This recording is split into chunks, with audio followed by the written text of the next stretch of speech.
শুভ সকাল।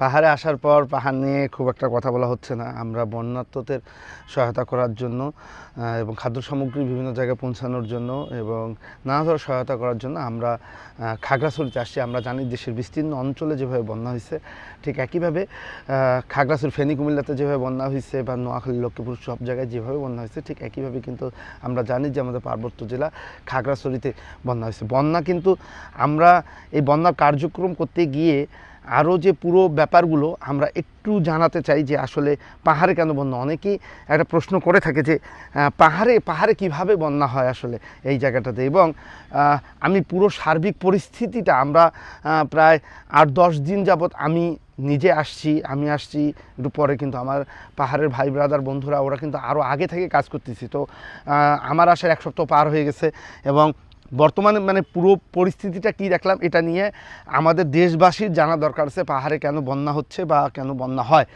এখন যদি আপনি আসেন খাগড়াছড়িতে, আপনারা দেখবেন যে খাগড়াছড়িটা একটা মালভূমি অঞ্চল। আমরা যখন ফেনী ক্রস করে আমরা বারোরহাট হয়ে যখন আমরা পাহাড়ের দিকে ঢুকি খাগড়াছড়ি কিন্তু চিটাগং যেতে হয় না, চিটাগংয়ের আগেই হাতের বামে কিন্তু চলে আসলো। তখন কিন্তু একটা রিজ লাইনের মতো আমরা দেখতে পাই। ঠিক এটা রিজ লাইন না, এটা মোটামুটি একটা রিজ লাইনের মতো দেখতে, মানে একটা পাহাড়ের সারি। এবং এইটার একদিকে ঢালের পানি কিন্তু ফেনী নদীতে চলে যাচ্ছে। ফেনী নদী 3টা উপজেলা ক্রস করছে, আমরা জানি পানছড়ি, মাটিরাঙ্গা এবং রামগড়। এবং আমরা যদি এই সাইডের পানিটা ধরি তাহলে সেটা এই যে চেঙ্গির সাইডটাতে, এই সাইডটাতে আসতেছে।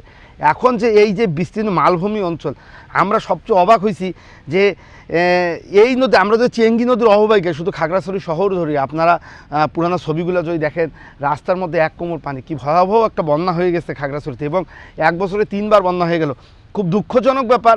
আমরা যেভাবে ত্রাণ সহায়তা আমরা সমতলে দেখতে পাইছি এখন পর্যন্ত, আমাদের কার্যক্রম প্রায় শেষের দিকে এসে যখন আমরা বলি আমাদের সমতল থেকে অনেকটা আসছে, কিন্তু আপনারা যদি হিসাব করেন যে ফেনী, কুমিল্লাতে যেভাবে মানুষ আসলে পাশে দাঁড়াইছে ওই সাইডটাতে, আমরা কিন্তু পাহাড়ে এতটা আমরা কিন্তু অংশগ্রহণ মানুষের দেখতে পারিনি। তারপরে সমতল থেকে আমাদের এখানে যারা যারা অংশগ্রহণ করছেন, অনেকেই অংশগ্রহণ করছেন, তাদেরকে সবাইকে অনেক ধন্যবাদ। কিন্তু রাষ্ট্রীয় কোনো উদ্যোগ যদি না আসে, কারণ যে ভয়াবহ বন্যা হয়েছে এবং ভয়ঙ্কর, এই মানুষগুলোর আমরা যতটুকু পারি আমরা পাহাড়ের বিভিন্ন সামাজিক সংগঠন, সাংস্কৃতিক সংগঠন, রাজনৈতিক সংগঠন, আঞ্চলিক রাজনৈতিক সংগঠন, তারা কিন্তু সবাই তাদের মতো করে কিন্তু চেষ্টা করছে এবং যথেষ্ট পরিমাণ তারা কিন্তু খাদ্য সহায়তার ব্যাপারটা আমরা বলতে পারি যে মোটামুটি অনেকগুলো জায়গায় ত্রাণ গেছে, ম্যাক্সিমাম জায়গাটাই ত্রাণ গেছে। কিন্তু কথা হচ্ছে এটা তো 5 দিন, 7 দিন, 10 দিনের খাবার দিয়ে আসলে সংকট সমাধান সম্ভব না।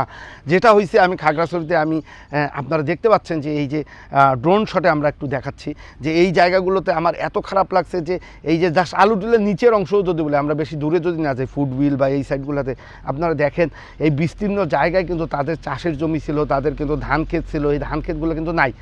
এখন কথা হলো এই মানুষটা, তাদের দেখেন বাড়িটা দেখেন, বাড়িটার মধ্যে শুধু বাথরুমের প্যান্টটা ছাড়া আর কিছু নাই। এবং এই বাড়িঘর সব কিন্তু নিয়ে গেছে।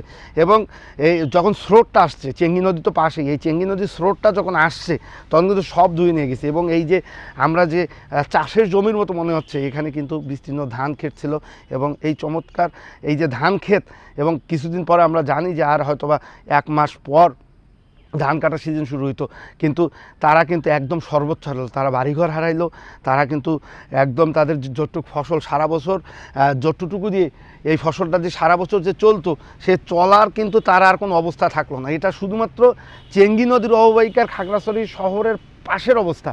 তাহলে ভিতরের অবস্থা কি? আমরা সাজেক নদীতে আমরা গেছি, আমরা গিয়ে দেখি যে সাজেক নদীতে যখন আমরা দেখছি যে এক সাইডে কিন্তু বাড়িঘর নাই, ওখানে 42টা গ্রাম, অর্ধেক, বেশিরভাগ গ্রামের কিন্তু অর্ধেক একদম পার ভেঙে নিয়ে গেছে, বাড়িয়ে নেই, মানে ধ্বংসস্তূপও নেই। এখানে যেমন একটু আমরা ধ্বংসস্তূপ দেখতে পাচ্ছি, ওখানে কিন্তু ধ্বংসস্তূপ। এবং যে বর্ডার সীমান্ত সড়ক এবং রিজ লাইনের উপর দিয়ে যে সড়ক, সেখানে কিন্তু আমরা দেখতে পাচ্ছি যে পানি উঠে গেছে এবং বিস্তীর্ণ এত মানুষ যে ক্ষতিগ্রস্ত হয়েছে। এখন এটার মিনিমাম পুনর্বাসন সহযোগিতা ছাড়া এই মানুষগুলো আসলে বাঁচবে কীভাবে? এই মানুষগুলোকে আমরা 10 কেজি করে চাল দিচ্ছি, 10 কেজি চাল, নাপ্পি, তারপরে তেল, ডাল, পেঁয়াজ, মরিচ, মোমবাতি, দিয়াশলাই, এইসব আর কি দিচ্ছি। কিন্তু এটা দিয়ে আসলে কতদিন, বা 10 কেজি চাল করে যে আমরা দিচ্ছি, এটা দিয়ে আসলে সে কতদিন চলতে পারবে? 2 দিন, 3 দিন। কিন্তু আসলে এই মানুষটা তো খাদ্য সহায়তা দরকার 1 মাসের উপরে, অন্ততপক্ষে নতুন তার বীজ দরকার, নতুন করে সে কীভাবে আসলে এখানে চাষাবাদ করবে। খুব খারাপ লাগছে, ছোটো বাচ্চা কাচ্চারা ওই অতটুকুর মধ্যে একটু মাছ ধরার চেষ্টা করতেছে, মানে টিকে থাকতে হবে। তো টিকে থাকার যে এই যে লড়াই সংগ্রাম, এই মানুষগুলোর পুনর্বাসন আসলে এখানে জরুরি। আমরা শুধুমাত্র ত্রাণ নিয়ে কথা বলতেছি, ত্রাণ নিয়ে কাজ করতেছি, ত্রাণ নিয়ে কাজ করার চেষ্টা করলাম, অনেক ভাই ব্রাদার আসছে, হ্যাঁ ঠিক আছে, সব ঠিক আছে, কিন্তু এখন এই মুহূর্তে এসে দাঁড়াইছে যে পুনর্বাসনটা খুব জরুরি। প্রথমে খাদ্য সহায়তাটা আমরা যতটুকু পারছি আগানোর চেষ্টা করছি, এখনও করতেছি। আজকেও আমরা মালামাল কিনবো। গতকালকে জাহাঙ্গীরনগর আসছিল, ছোটো ভাইরা আসছিল, এবং আমরা মহালছড়ি হয়ে মনার থেকে এই সাইডগুলো আমরা দিছি, এবং আমরা এর আগে ফেনী নদী অববাহিকা মাটিরাঙ্গা এই সাইডগুলো ধরে কাজ করছি, পানছড়ি কাজ করছি। তার আগে আমরা এইদিকে সাজেক লাইনে তো আমরা কাজ করছি, মাসালং টাসালং এই সাইডগুলোতে কাজ করছি। তো মোটামুটি কাজ, এবং আমরা এটা করছি, এবং আরও এখানকার সামাজিক সংগঠন, সাংস্কৃতিক সংগঠন তারাও কিন্তু কাজ করছে, সবাই কাজ করছে, প্রচুর কাজ করছে। কিন্তু কথা হলো যে এখন আমরা এখনও খাদ্য সহায়তা দেওয়ার চেষ্টা করতেছি, কিন্তু এখন পুনর্বাসনটা জরুরি। এই মানুষগুলো মাসের পর মাস কীভাবে টিকে থাকবে, তারা আবার নতুন করে কিভাবে তাদের খাদ্যশস্য ফলাবে, কিভাবে তার বাড়িঘরটা ঠিক করবে, কিভাবে এই যে তার নতুন করে সব কিছু আবার নতুন করে শুরু করতে পারবে, এই জায়গাটা এখন সবচেয়ে জরুরি হয়ে গেছে। এবং এই পুনর্বাসনটা, তার বাড়িঘর কিচ্ছু নাই, তার জায়গা জমি, তার যতটুকু শস্য ছিল, যার যতটুকু ফসল ছিল, এটা কিন্তু আর নাই, এটা সবই চলে গেছে।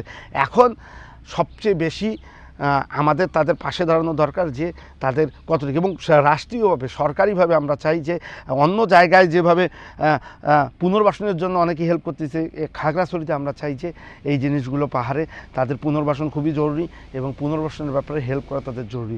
আমি জাস্ট বন্যার আপডেটের জন্য আমি এই পুরো ব্যাপারগুলো আমি একটু জানাইতেছিলাম। এইদিকে আমরা যখন কালকে মহালছড়িতে গেছি, খুব দুঃখজনক ব্যাপার যে এখনও মানে আমাদের তো খাগড়াছড়ি এমনিতে চেঙ্গি নদী হয়ে ফেনী নদী পানি তো নেমে গেছে, কিন্তু কাপ্তাই লেকের ড্যাম না খুলে দেওয়ার কারণে দেখা গেল যে পানি একটা বন্যা কিন্তু হয়ে যাচ্ছে এখনও কিন্তু, মানে কাপ্তাই সাইডে কিন্তু এখনও, মানে কাপ্তাই লেক সাইডে আর কি। আমরা কালকে মহালছড়ি হয়ে কাপ্তাই লেকের দিকে, যেটা কাপ্তাই লেকের যে অংশটা মহালছড়ি সাইডে পড়ছে, এই সাইডে গিয়ে দেখি, মনার থেকে আমরা গেছিলাম ত্রাণ দিতে। তো এই জায়গাগুলোতে আমরা যখন গিয়ে দেখি যে পানি একদম, রাস্তাঘাট সব ডুবে আছে, মানুষের বাড়িঘর, পানিটা ছাড়া খুব জরুরি কাপ্তাই লেকে। যাই হোক, কালকে রাতে শুনলাম যে পানি ছাড়ছে, কিন্তু এই যে বন্যাগুলো হচ্ছে, এবং যখন দেখবে যে মানুষ এরকম ডুবে যাচ্ছে, কাপ্তাই লেকের আসলে বাঁধ কর্তৃপক্ষেরও আসলে এটা সচেতন হওয়া দরকার, যে আসলে আমার পানি কতটুকু ছাড়া দরকার, ধীরে ধীরে একটু করে ছাড়া দরকার। যদি ছাড়ে, অন্ততপক্ষে এই মানুষগুলো ভাসবে না, এবং এই সাইডগুলোতে একটা ব্যাপক সহায়তা দরকার। মানুষের অবস্থা খুবই খারাপ হয়ে গেছে বন্যার সময়। তো আমরা এইটার চেষ্টা করব যে আপনারা সবাই পাশে থাকবেন, যে পরবর্তীতে পুনর্বাসন প্রক্রিয়াটা এইটা যাতে চলমান থাকে, এইটা যেন চলমান থাকে। এইটা যদি চলমান না থাকে, এই মানুষগুলো আসলে এখন আমরা যতটুকুই এতদিন ধরে কন্টিনিউয়াস চেষ্টা করতেছি, কিন্তু আসলে এইটাই যথেষ্ট না। এখানে রাষ্ট্রীয় সহযোগিতা দরকার, সাধারণ মানুষের সহযোগিতা দরকার, বিত্তবানদের আগায় আসা দরকার। পাহাড়ের জন্য যে যার মতো করে আগায় আসবেন, এবং আপনারা যে কোনো পাহাড়ে সহযোগিতা করতে চাইলে আমাদেরকে জানাতে পারেন, এবং আপনারা আগে আসবেন, এইটাই প্রত্যাশা করি। এবং আজকের মতো এখানে রাখলাম, পরবর্তীতে আবার কথা হবে। খোদা হাফেজ।